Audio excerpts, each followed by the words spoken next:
Hello, friends. It has been quite a long while since I have posted on my channel. Um, 2020 has definitely taken its toll on me and my family, and so I kind of just wanted to recap just what's going on in my life. And then I'm actually, from the title of this video, going to be sharing my miscarriage story. I know people say like, oh, I never thought I'd be making this kind of video. And it's really true. I mean, I know the risk, and I actually went into most of my life being fearful that I couldn't conceive, and then so falling out of infertility journeys. And I always knew that miscarriage was obviously a possibility, but I never thought that that would be part of my story. And so we've been walking through that season of life, and I just want to kind of talk about it because I am a communicator. It's what I do, and I think it's kind of ridiculous that we don't let people verbally talk about or process things that they need to talk about. So, first and foremost, recapping 2020. So, started out regular year, very excited. Went to Disney in February with my friend McKay, had a great time. We went to the Villains After Hours event. I'm still trying to find my memory card with that footage, so if I find it, then hopefully I'll be putting out those vlogs, but if not, it was a really fun trip. And then in March, or end of February, I was still in grad school. I was in my last semester, and my grandmother was admitted into the ICU. She was having some issues health-wise, couldn't breathe. They put her on a ventilator, and I went down there, drove down, thought it was going to be it. My grandfather really thought that she was going to pass, and then she made it and kept going through, and we were so elated. And then I went back home, and then a week later he called me saying that they had to intubate her again and that she would be passing. And so that was very end of February, early March, and I drove back. I am an only grandchild, and this is on the side of my family where my dad has passed away, so I am very close with my grandparents, and unfortunately my grandmother did pass away on March 3rd. I'm so thankful that I was able to be there with her, but that was a very trying time. And then right around this time is when COVID and quarantine and everything started happening and hitting the United States and really hitting Mississippi. And so I was supposed to go to Disney with a good friend for her last trip, and Disney World closed. And so it kind of felt like my grandmother died and then everything fell apart. My school went virtual. We went online. And with all of that happening, I had to postpone my thesis and change it. And so I just now, this month of December 2020, have finished my master's. So I'm officially done and graduated. I have a Master of Arts in Communication Studies. So that's exciting and a good thing to come out of 2020, but the wait and the change was not great and not fun.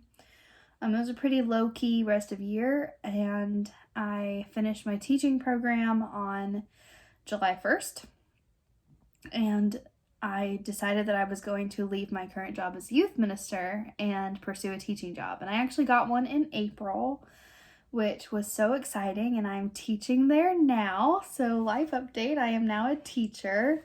I teach English for 10th grade, and I love it. I love my school, I love my students, and it's been a very hard year to be a first-year teacher. I can say that. It's not been easy, but I've loved it.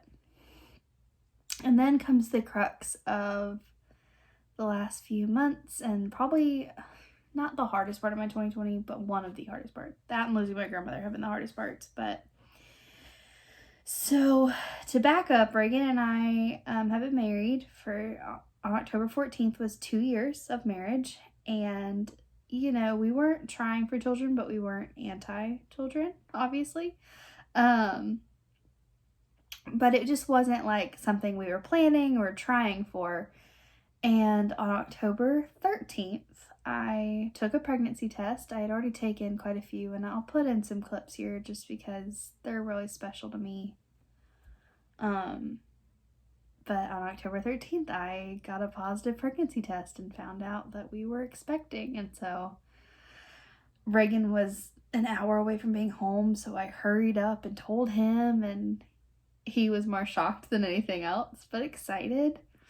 I told my mom a few days later because I simply could not hold the secret in. We went to my doctor's appointment 2 weeks later. So I found out at almost like exactly 4 weeks pregnant, and went to our 6-week appointment and got another confirmed pregnancy test. They said, congratulations, you are pregnant. We're going to have you come back in a week for an ultrasound. And we were excited because, I was so nervous that we would get there and the pregnancy test would be negative, but everything was positive and progressing. And so I thought, okay, this is great. But I was nervous. And I think every first-time parent's nervous no matter what, but I don't know if my subconscious knew, or I don't know if it was just my body trying to prepare me or warn me. But the next week, we went in for our first ultrasound, and we're watching the screen. And the minute she starts the ultrasound, which I have had one before, so I know what it's supposed to look like. The minute she turns it on, I see a sac with nothing inside. And I knew that wasn't what we were supposed to be seeing. I was still confused because I had never heard of that before. It wasn't a miscarriage I had heard of. And, she's asking me, when's your last period? When did you conceive? And asking if there's any way that it could be wrong. And I knew my dates. I knew there was no way they could be wrong. I knew I could have only conceived on a specific amount of time. So I knew my at least estimated due date and how far along I was. But of course, she's the ultrasound tech, so she can't really say anything. And she says, I'm going to let the doctor look at this. And I said, well, there's a chance. And I don't know if she knew that I was asking, there's a chance of a miscarriage. She said, yeah, there's always a chance. So I know. And I knew already.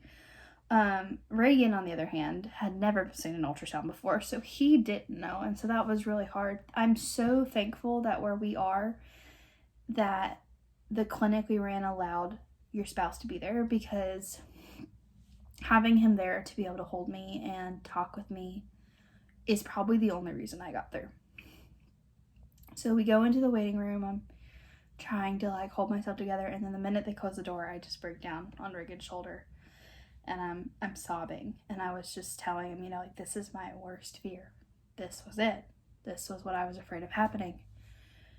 And, he's like, let's just try to be positive. It's gonna be okay. And if it is, then, we'll get through it. And I just couldn't process. I just couldn't do anything but cry and understand that this was happening. So my doctor comes in and she tells us, well, guys, this isn't what we wanted to see. And she said what this is, or what she thinks this is. She said, I can't confirm it for sure until you come back in a week. She said, but what I think this is a missed miscarriage. So basically what a missed miscarriage is when the baby grows, the baby is conceived and implants, but then stops growing at 4 or 5 weeks. Ours was probably around 4. It's right when I got that first pregnancy test. And so most of the time it's a chromosomal abnormality. There's nothing you can do. It's just happens. And the problem is that your body, for whatever reason, your body doesn't expel all of the tissue and things like that, and it keeps growing. And it keeps thinking it's pregnant. So my body developed a sac. I developed a placenta and all of those things. Which was really hard. It's called a blighted ovum, or an embryonic pregnancy. So obviously it's a pregnancy with no embryo. So no baby physically is present anymore. but your body still thinks it's pregnant. So I was still having pregnancy symptoms. I was still sick. I wasn't overly sick, but I was still sick. I was still having cramps. I was still getting positive pregnancy tests. So my body, for all terms, was pregnant, but I had no baby. And so, the next week is just the hardest week. I mean, it's been hard ever since, but the first week was just, I couldn't stop sobbing. I had to tell our family. My husband thankfully took kind of the reins on that and called most of them for me.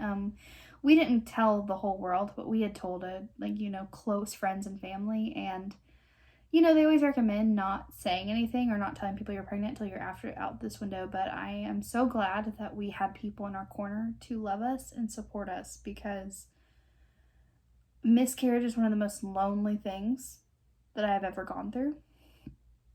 I just felt alone all the time. So I'm just very grateful that I had those people.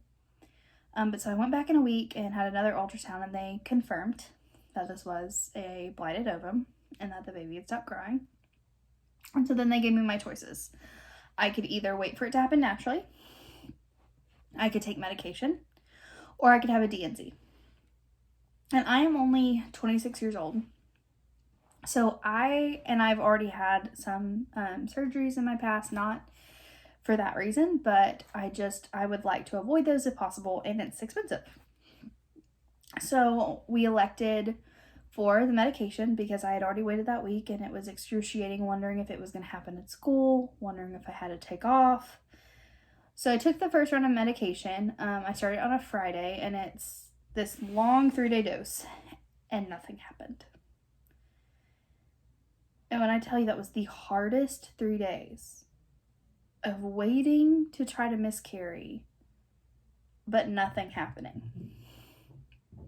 So on Monday, I called my doctor, and she said, okay, before we, try surgery, I want you to try the higher dose, the larger dose. And thankfully, I thought I was so scared it was another 3 days. And thankfully, it was just 2 days.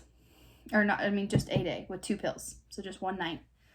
So on Tuesday night, November 16th, I believe, 16th or 17th, November 17th, I don't know, sorry, I took the pills, and, cramping definitely started, and bleeding finally started. I had not been bleeding at all, and that was really hard, and so I go to bed, and I'm in pain, and my husband was out of town, and around 11 p.m., it starts being excruciating pain. Like, I can't describe how much pain I was in, and I don't say that to scare somebody. I'm sure there's worse pain, but it is like contraction pain from what I've heard, and my pain meds were simply Advil. Like, it was a glorified Advil, and so I wasn't getting much relief. So I was in a lot of pain, and so I got into the tub, and eventually my body processed everything out of it. This is a graphic part, so if you are grossed out by that stuff, I would just skip to the end or stop here. But I delivered first, I think, the sac, and it was about the size of my palm, a little bit smaller, and exactly how to describe it, looks like liver. And then I thought it was over. Like, that was the hardest part, the most painful part. I felt every part of it come out. It hurt. But once it was over, I was fine. And the next day, I ended up passing my placenta, which I thought I had been done. And thankfully, this didn't hurt at all. It just happened. But needless to say, I did not go to school the next day. I took that day to recover. I will say that once it was over, I suddenly, like, my hormones almost dropped completely to normal, like, right then. Like, I could feel it. I could feel back to myself. I didn't feel as wishy-washy or overwhelmed. I felt like me again. So yeah.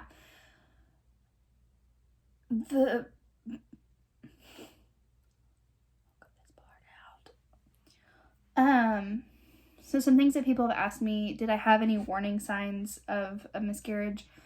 There was one night, the night before we went to the ultrasound, or 2 nights before we went to the ultrasound, Sunday night, the first ultrasound, I had some brown spotting, and normally spotting is fine, and sometimes spotting is completely normal, but I had read, and I am a chronic Googler, and I do not suggest it because it will freak you out, but I had read that brown discharge can sometimes be a sign of miscarriage, and I had been having a lot of back pain, and I mean like in a very specific lower part of my back that almost felt like a contraction. And so I think that was kind of my body's signs of telling me that something was wrong and something was happening, and I was convinced that night that I was miscarrying, so we kind of at least had a mental warning, but obviously, like, I still didn't know. I was still getting positive pregnancy tests, and so I thought everything was fine, and I was just being crazy. So we miscarried. I didn't officially miscarry until 9 weeks, but the baby stopped growing around 4. So we never found out a gender. Obviously, we never saw a heartbeat, never saw the baby itself, and that's been another very hard and weird part of this journey, has been feeling like I wasn't a mom because I didn't see anything there. And I've had some wonderful friends remind me that I am a mom, that baby was mine, that we did conceive. Sorry. But it's been hard. And what I've learned about grief in my whole life, I lost my dad when I was 2 to suicide, my grandmother this year, my great-grandparents the last 5 years.